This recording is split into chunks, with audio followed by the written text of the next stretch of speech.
Let's get more information on that story now. As you just heard, 3,000 jobs on the line at Telkom. The company notified unions yesterday of its plans to retrench staff.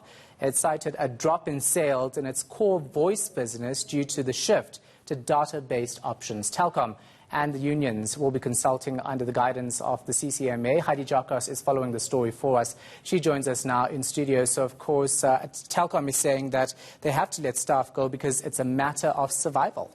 Most definitely, Shahan, and it is quite worrying given the fact that Telkom announced it's going to be 3,000 jobs on the line. Just the other day we heard about Massmart also cutting thousands of jobs. So it doesn't look like a very positive business environment at the moment. And Telkom for a while has been constantly speaking about how they need to change the way in which they do things. And it's just a very tough economic time at the moment. But what was interesting was the fact that its share price has actually increased by 8% just today, and that is specifically due to the fact that investors have indicated that they want Telkom to actually go more streamline and rather, focus on trying to fix operations at Telkom. And unfortunately, investors are looking at where they can save money and cut costs, and unfortunately, they've opted for the option of having these massive retrenchments. But let's just listen to what Telkom had to say about these retrenchments today. Partly is foreseeing some of these things coming, and obviously to make sure that the company remains sustainable, having seen that these challenges are persistent and they will continue for some time.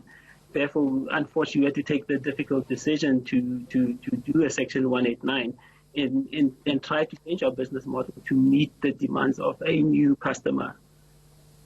Obviously, unions are not happy about this. Most definitely not. Specifically, the Communication Workers Union, as well as Solidarity, where they have most of their workers within Telkom. But something interesting that both unions actually communicated was the fact that perhaps Telkom should not be only looking at retrenchments as the last option. Perhaps they should look at reskilling their staff to go with these changes that they are mentioning, as you heard in that soundbite, where they're basically saying that perhaps there should be upskilling and some kind of innovation when it comes to staff instead of cutting so many jobs. They are also indicating that they the Communication Workers Union, not specifically Solidarity, that they might go on strike.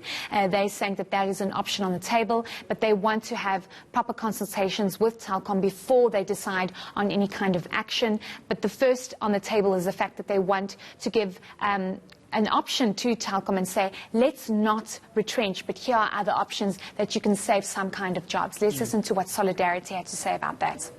We're proposing is, as opposed to simply retrenching all these workers, leaving them without jobs in a very tough economic environment, a very tough labour market, why not? And that is why we wrote a letter to the CEO earlier today requesting a moratorium on these retrenchments so that we can first engage, so that we can have meetings, so that we can look at a different approach, something which involves reskilling employees rather than simply retrenching them. If they say they are restructuring to move into a new role, there's no reason why the current employees can't be educated, can't be trained to fit into the new role, as opposed to just simply leaving them out in the cold.